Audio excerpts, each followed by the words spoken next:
بسم اللہ الرحمن الرحیم۔ السلام علیکم، میں ہوں آپ کی ہوسٹ ایمان زہرا اور آپ تمام لوگوں کا یوٹیوب چینل ملٹی ٹیلنٹ پر ویلکم کہتی ہوں۔ آج کا جو ہمارا ٹاپک ہے وہ ہے شملہ ڈیپوٹیشن یعنی شملہ وفد 1906۔ تو سٹارٹ کرتے ہیں ہم اپنا ٹاپک۔ شملہ وفد سے مراد 35 مسلمانوں پر مشتمل وہ وفد ہے جس نے سر آغا خان کی سرکردگی میں 1 اکتوبر 1906 کو شملہ کے مقام پر برطانوی وائسرائے ہند لارڈ منٹو سے ملاقات کر کے اپنے مطالبات پیش کیے۔ 20ویں صدی کی پہلی دہائی میں وائسرائے سے ملاقات کے لیے ایک مسلم وفد ترتیب دیے جانے کے پس منظر میں کچھ سیاسی، معاشی، معاشرتی اسباب تھے جن کے باعث ہندوستان کی مسلم قیادت نے وائسرائے کو مسلمانوں کے مطالبات سے آگاہ کیا۔ اس کے بعد ہم دیکھیں گے شملہ وفد کے محرکات۔ تو شملہ وفد کے محرکات درج ذیل ہیں۔ نمبر 1 ہے مسلم اقلیت کے حقوق کا تحفظ۔ نمبر 2 کانگریس کا ماندانہ رویہ۔ نمبر 3 دستوری اصلاحات کا امکان۔ نمبر 4 مودیشی تحریک کے زیر اثر فلر کا استعفیٰ۔ تو نمبر 1 ہے مسلم اقلیت کے حقوق کا تحفظ، اسے ہم ڈسکس کریں گے۔ چونکہ برصغیر پاک و ہند میں ہندوؤں کی اکثریت تھی، اس لیے مخلوط انتخاب کا طریقہ کار مسلمانوں کے مفاد میں نہیں تھا، کیونکہ اس طرح مسلمانوں کے نمائندے کامیاب نہیں ہو سکتے تھے۔ ان کا جو واحد حل تھا وہ تھا جداگانہ انتخاب۔ تو مسلمانوں نے اپنے اس مطالبے کو حکومت کے سامنے پیش کرنا تھا اور وہ اس مطالبے کو حکومت کے سامنے پیش کرنا چاہتے تھے۔ تو نمبر 2 ہے کانگریس کا ماندانہ رویہ۔ کانگریس 1885 میں قائم کی گئی۔ اس نے روز اول ہی ہندو کے مفادات کی ترجمانی کی۔ آغاز میں اعتدال پسند قیادت کے باعث اگرچہ اس کی اسلامی دشمنی کھل کر سامنے نہ آ سکی، مگر 20ویں صدی کے آغاز میں اس کا تعصب بالکل واضح ہو گیا، خاص طور پر 1905 میں جب لارڈ کرزن نے انتظامی وجوہات کے باعث بنگال کو 2 حصوں میں تقسیم کیا تو ملک بھر کے ہندوؤں نے نہ صرف اس کی مخالفت کی بلکہ تقسیم کو ختم کرنے کے لیے زبردست مظاہرے کیے۔ اس کی وجہ صرف یہ تھی کہ ایک حصے میں مسلمانوں کو اکثریت حاصل ہو گئی تھی۔ ہندوؤں کے مظاہرے 1911 میں تقسیم بنگال منسوخ کیے جانے تک جاری رہے۔ مسلمان ہندوؤں کے اس رویے سے بہت متاثر ہوئے تھے اور ان کو اپنے حقوق کا تحفظ کرنے کے لیے ایک واضح لائحہ عمل بنانے کی ضرورت پیش آئی تھی۔ تھرڈ پوائنٹ ہے دستوری اصلاحات کا امکان۔ 20 جولائی 1906 کو وزیر امور ہند جان مورلے نے برطانوی پارلیمنٹ میں ایک تقریر کے دوران اعلان کیا۔ تو اعلان میں انہوں نے یہ کہا تھا کہ برطانوی حکومت ہندوستان میں مزید آئینی اصلاحات کا ارادہ رکھتی ہے۔ اس اعلان نے مسلمان رہنماؤں کو چوکنا کر دیا۔ انہوں نے مسلمانوں کے حقوق کے لیے عملی اقدامات کرنے کا فیصلہ کیا، چنانچہ برطانوی حکومت کے کسی اقدام سے پہلے وہ اپنے مطالبات وائسرائے کے علم میں لانا ضروری سمجھتے تھے۔ نیکسٹ پوائنٹ ہے سودیشی تحریک کے زیر اثر فلر کا استعفیٰ۔ کانگریس نے حکومت کے خلاف سودیشی تحریک چلائی۔ اس کے نتیجے میں بنگال کے گورنر سر بامفیلڈ فلر نے استعفیٰ دے دیا۔ مسلمان فلر کو اس کے عہدے پر بحال رکھنا چاہتے تھے، مگر برطانوی حکومت نے ہندو کے مطالبے پر فلر کی جگہ ایک اور ہندو بنگال کا گورنر مقرر کر دیا۔ اس اقدام نے بنگال کے مسلمانوں کے جذبات کو معطل کر دیا۔ لارڈ منٹو نے مسلمانوں کے جذبات کو ٹھنڈا کرنے کے لیے شملہ وفد سے ملاقات کی اور ان کے چند مطالبات کو تسلیم کر لیا۔ آفتاب احمد نصیر نے علی گڑھ کالج کے سیکریٹری نواب محسن الملک کو خطوط کے ذریعے وزیر ہند جان مورلے کی تقریر کے آئینی پہلو سے آگاہ کیا تھا اور مسلمانوں کے حقوق اور تحفظ کے لیے کوئی مناسب قدم اٹھانے کی ترغیب دلائی۔ نواب محسن الملک نے فوراً علی گڑھ کالج کے پرنسپل آرچ بولڈ کو لکھا کہ ایک یادداشت کے ذریعے وائسرائے کو مسلمانوں کے حقوق کا تحفظ کرنے کے لیے کہا جائے۔ آرچ بولڈ نے وائسرائے کے پرائیویٹ سیکریٹری ڈمپ سمتھ کے ذریعے لارڈ منٹو کو تجویز پیش کی کہ اعتدال پسند مسلمانوں کے وفد سے ملاقات کر کے ان کے حقوق کی یقین دہانی کرائی جائے۔ لارڈ منٹو نے وزیر ہند جان مورلے اور بنگال کے گورنر ہیئر سے مشورہ کر کے مسلمانوں کے وفد سے ملاقات کرنے پر آمادگی کا اظہار کر دیا۔ چنانچہ نواب محسن الملک نے دیگر اکابرین کے مشورے سے 35 مسلمانوں پر مشتمل ایک وفد تشکیل دیا جو کہ ہندوستان کے مختلف علاقوں کی نمائندگی کرتا تھا۔ سر آغا خان نے اس وفد کی قیادت کرنا قبول کر لیا۔ 1 اکتوبر 1906 کو دن کے 11 بجے سر آغا خان کی سربراہی میں مسلمانوں کے ایک وفد نے شملہ کے مقام پر وائس رائے ہند لارڈ منٹو سے ملاقات۔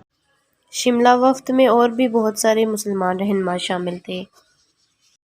نیکسٹ ہے مسلمانوں کے مطالبات۔ تو شملہ وفد نے مندرجہ ذیل مطالبات وائس رائے ہند لارڈ منٹو کے سامنے پیش کیے تھے۔ تو سب سے پہلے جو انہوں نے مطالبہ پیش کیا اسے دیکھ لیتے ہیں۔ تو نمبر 1 پہ ہے جداگانہ طریقے انتخاب۔ وفد نے مطالبہ کیا تھا کہ مسلمانوں کو جداگانہ طریقہ انتخاب دیا جائے، اس کا حق دیا جائے تاکہ وہ اپنی مرضی کے نمائندوں کا انتخاب کر سکیں۔ نمبر 2 پہ تھا مجالس قانون ساز میں نمائندگی۔ تو مسلمانوں کو وائس رائے کی انتظامی کونسل اور دیگر مجالس قانون ساز میں ایک الگ قوم کی حیثیت میں نمائندگی دی جائے۔ نمبر 3 ہے مسلمان ججوں کی تقرری۔ تو عدالتوں میں مسلم ججوں کا تقرر کیا جائے۔ نمبر 4 ہے یونیورسٹی سنڈیکیٹ میں نمائندگی۔ یونیورسٹی سنڈیکیٹ اور مقامی اداروں میں مسلمانوں کے لیے نشستیں مخصوص کی جائیں۔ نمبر 5 سرکاری ملازمتوں میں حصہ۔ مسلمانوں کو سرکاری ملازمتوں میں مناسب حصہ دیا جائے، خواہ یہ ملازمتیں گزٹڈ ہوں یا تحت ملازمتیں۔ آگے ہے نمبر 6 پہ مسلم یونیورسٹی کا قیام۔ مسلمانوں نے مطالبہ کیا کہ ان کو ایک مسلم یونیورسٹی قائم کرنے کی اجازت دی جائے جو کہ ان کی مذہبی اور شعوری زندگی کا مرکز ہو۔ نمبر 7 مسلمان قوم کی تاریخی اہمیت۔ وفد نے مطالبہ کیا کہ برصغیر میں ایک قوم کی حیثیت میں مسلمانوں کی اہمیت کا اندازہ لگانے کے لیے ہندوستان میں ان کے سابقہ کردار کو سامنے رکھا جائے، کیونکہ ماضی قریب میں ہی وہ اس خطے کے حکمران رہے ہیں۔ یہ تھے مسلمانوں کے مطالبات جو انہوں نے وائس رائے ہند لارڈ منٹو کے سامنے پیش کیے تھے۔ تو اس کے بدلے میں لارڈ منٹو نے جواب دیا۔ تو انہوں نے جواب میں کہا تھا کہ your presence here today is full of meaning. I feel that all you have said emanates from a representative body basing its opinion on a mature consideration. I am grateful to you for the opportunity you are affording me of expressing my appreciation of the just aim of the followers of Islam and their determination to share in the political history of our empire. In the meantime, I can only say to you that the Muhammadan community may assure that their political interest as a community shall be safeguarded in any administrative organization with which I am concerned. یعنی آج آپ سب کی موجودگی بامقصد ہے۔ میں محسوس کرتا ہوں کہ آپ کے افکار ایک نمائندہ جماعت کے خیالات ہیں جن کی بنیاد پختہ فکر پر ہے۔ میں آپ سب کا ممنون ہوں کہ آپ نے مجھے اسلام کے پیروکار کے درست مطالبات سننے اور ان کا یہ عزم معلوم کرنے کا موقع فراہم کیا کہ وہ ہماری سلطنت کی تاریخ میں حصہ دار بننا چاہتے ہیں۔ میں اس دوران مسلمان طبقہ کو یقین دلاتا ہوں کہ میری انتظامیہ کے تحت بطور فرقہ ان کے سیاسی مفادات کا تحفظ کیا جائے گا۔ نیکسٹ ٹاپک ہے شملہ وفد کے نتائج کہ کیا نتیجہ نکلا تھا اس وفد کے ذریعے۔ تو 1906 میں ترتیب دیا جانے والا شملہ وفد درست وقت پر مسلمانوں کا ایک درست قدم تھا۔ ان کے مثبت نتائج برآمد ہوئے اور یہ مسلمانوں کے لیے کئی سیاسی فوائد کا باعث بنا۔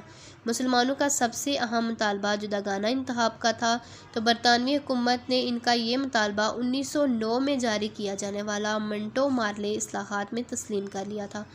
یہ مسلمانوں کی ایک بہت بڑی کامیابی تھی، کیونکہ جداگانہ انتخاب کے اصول کو تسلیم کر کے برطانوی حکومت نے در حقیقت مسلمانوں کے علیحدہ قومی تشخص کو تسلیم کر لیا تھا۔ ہندو اکثریت کے مفادات پر یہ ایک ضرب کاری تھی۔ اس پیش رفت نے نہ صرف دو قومی نظریے کو تقویت پہنچائی بلکہ تحریک پاکستان کے لیے بھی ایک واضح سمت کا تعین کر دیا۔ بعد ازاں مسلمانوں کی اس اخلاقی اور سیاسی فتح پر ہندو رہنما بہت سٹپٹائے، مگر اس وقت پانی ان کے سروں سے گزر چکا تھا۔ اب سوال یہ پیدا ہوتا ہے کہ کیا شملہ وفد ایک کمانڈ پرفارمنس تھا؟ تو جس دور میں شملہ وفد نے لارڈ منٹو سے ملاقات کی، اس وقت ہندو آبادی تقسیم بنگال کے خلاف سازشیں کرنے میں مصروف تھی۔ وہ مسلمانوں کو کمزور کرنے کا کوئی بھی موقع ہاتھ سے جانے نہیں دیتی تھی۔ تو 1906 میں شملہ وفد کی کامیابی نے ہندوؤں کو پریشان کر کے رکھ دیا۔ پھر ہندو رہنماؤں نے شملہ وفد کی اہمیت کو کم کرنے کے لیے پروپیگنڈا کرنا شروع کر دیا کہ یہ انگریزوں کی سازش تھا اور یہ ان کے کہنے پر ترتیب دیا گیا تھا۔ ان ہندو نقادوں میں ڈاکٹر لال بہادر، اشوک اور راجندر پرساد شامل تھے۔ تو اس الزام کی بنیاد وہ علی گڑھ کالج کے انگریز پرنسپل آرچ بولڈ کے اس خط کو بناتے ہیں جو اس نے 10 اگست کو محسن الملک کو تحریر کیا۔ اس میں لکھا تھا کہ وائس رائے صاحب ایک مسلم وفد کا استقبال کرنے کو تیار ہیں۔ علاوہ ازیں آرچ بولڈ نے وفد کے لیے یادداشت تیار کرنے کی پیشکش بھی کی تھی، مگر دیگر حقائق اس مفروضے کی نفی کرتے ہیں کہ وفد شملہ انگریز حکومت کے اشارے پر ترتیب دیا گیا تھا۔ مثلاً وفد کی ترتیب کی تجویز محسن الملک نے آرچ بولڈ کے ہاتھ سے 6 دن پہلے 4 اگست 1906 کو تحریر کردہ ایک خط میں دی، کیونکہ 9 اگست کو آرچ بولڈ نے جو خط ڈمپ سمتھ کو لکھا اس میں نواب کے خط کا حوالہ ان الفاظ میں کیا گیا تھا کہ ڈھاکہ کے مسلمان اس معاملے میں دلچسپی رکھتے ہیں جس کے بارے میں ہم غور کر رہے ہیں اور یقیناً اس وفد میں شریک ہوں گے جس کی تجویز نواب صاحب کے ہاتھ میں دی گئی ہے۔ اس طرح لکھنؤ کے ڈپٹی کمشنر ہرکوٹ بٹلر نے مسلمانوں کی تحریر کردہ سپاسنامہ میں سے جداگانہ انتخاب کے مطالبے کو حذف کروانے کی کوشش کی، مگر مسلمان معززین نے یہ تجویز تسلیم نہ کی۔ اس سے یہ ثابت ہوتا ہے کہ شملہ وفد مسلمانوں کی سیاسی بصیرت کا نتیجہ تھا۔ مزید برآں یہ بھی خیال کیا جاتا ہے کہ بنگال کی گورنر فلر کے استعفے کی وجہ سے مسلمانوں کے جذبات برانگیختہ تھے، کیونکہ حکومت ہر حال میں مسلمانوں کو تحریک سے باز رکھنا چاہتی تھی۔ اس لیے وائس رائے ہند نے مسلمانوں کے وفد سے ملاقات کی دعوت قبول کر لی۔ لہٰذا ان شواہد کی بنیاد پر کہا جا سکتا ہے کہ شملہ وفد کمانڈ پرفارمنس نہیں تھا، یہ انگریزوں کے کہنے پر ترتیب نہیں دیا گیا تھا، بلکہ مسلمان قیادت کے سیاسی بصیرت کا نتیجہ تھا۔